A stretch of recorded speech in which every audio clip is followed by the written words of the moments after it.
Alright, what we got here is an 2000 Honda Prelude. Got an H22 from the factory in it. What we got an issue with today is the idle air control valve. That is this guy right here.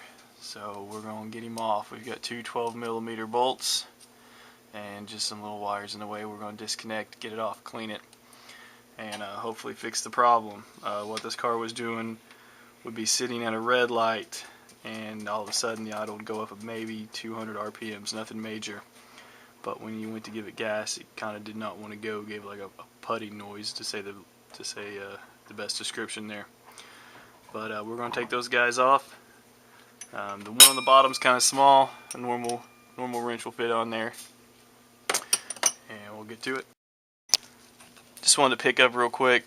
So once you get the two bolts backed out, this little sensor here off, you've got the two underneath, and we're going to take those off with some needle nose pliers. Maybe some coolant in there, so I do have a drain pan underneath. But what I did notice when I was over here is it looks like somebody's changed the EGR plugs on this car already as well, so that is good to know. And we'll pick up here in a second when I get it free and we'll do the cleaning. Alright, so we've got it off the car here.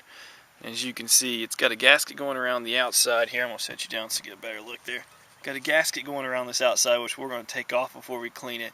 But all this nasty gunk inside. Same thing on the back piece here. Gasket, and then just gross stuff. So I got some carbon choke cleaner. You can get it just about anywhere. And we'll pop that gasket out. I'm going to hose it down real good. Alright, got the gaskets out. We're going to apply this stuff pretty liberally here. Get it real cleaned up.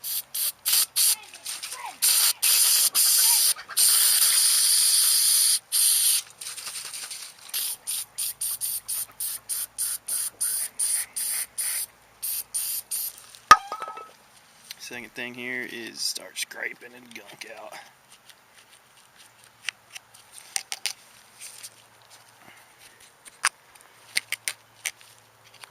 Hopefully this is the reason the car is acting a little strange. Obviously this is pretty nasty.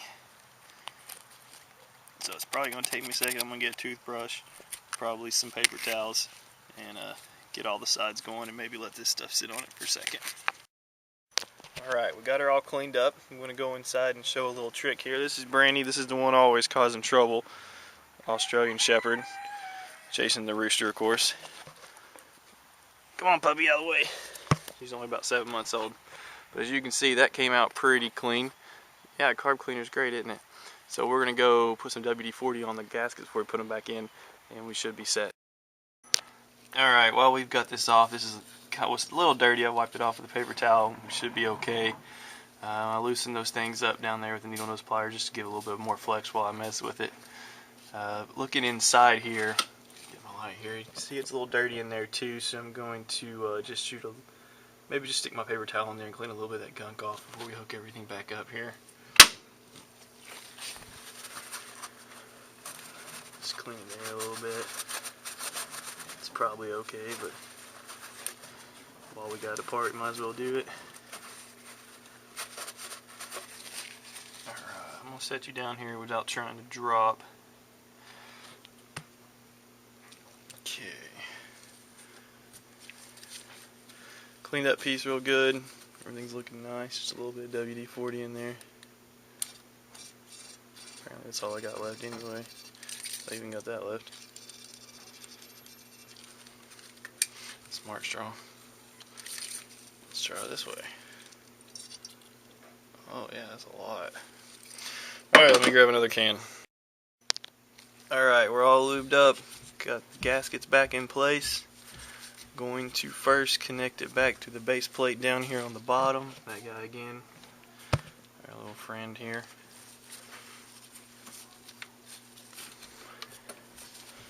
Three little Phillips screws. They do have washers and they do lose easily. Get lost easy, I guess.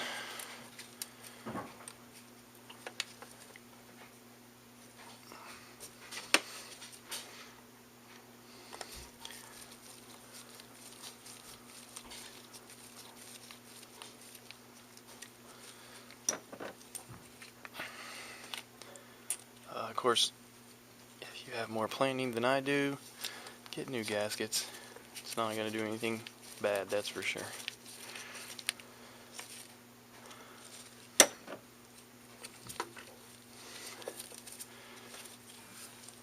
And the final one down here, without dropping it.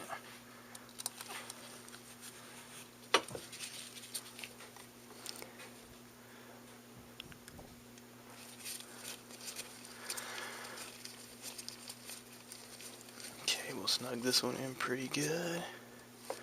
Go back and check the other ones. Nothing crazy, just snug them up. Alright, they're all snug. One more just check. Alright.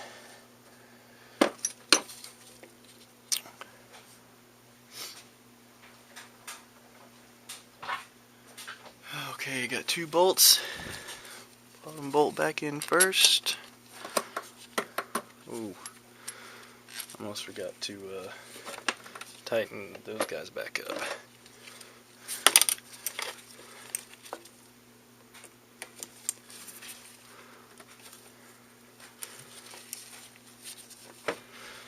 Another note, I've got the car raised. I'm a little tall and so hard to work on this stuff. But you do not have to raise the car, and there is very minimal coolant that came out when I pulled that plate off. But I do have a catch pan under there.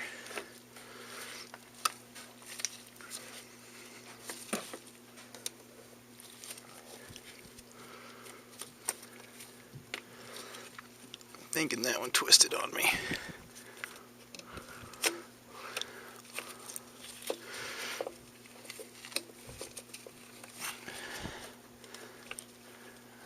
Straighten him back out. Yeah. Get him back into place there.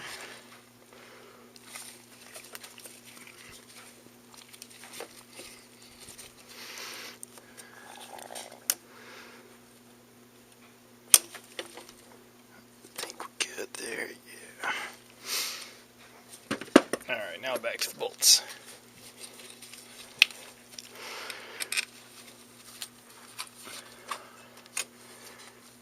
Hit the bottom one just kind of in there.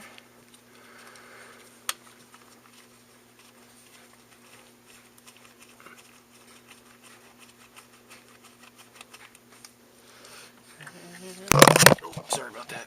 And there's the bottom one in there. Then we're going to get the top one right in there somehow. There we go.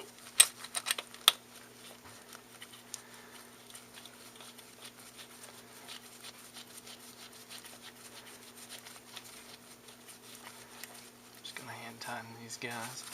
And the only guy left to plug in is this little fuel guy underneath the fuel rail, so we'll plug him in. Easy click. We didn't take this guy off, so everything's good there.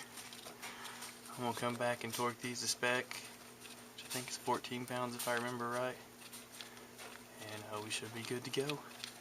Earlier I mentioned that this car had the EGR ports changed already, or EGR plugs. And the reason I know that, if I can get this pointer out, which I can't, is these guys right here are like a copper from the factory, and they're solid. The replacement parts you go buy from Honda are this beveled type where you can stick something down on the top of them. So that's another little cool thing that's already been done. But thanks for tuning in. Hope it helps you.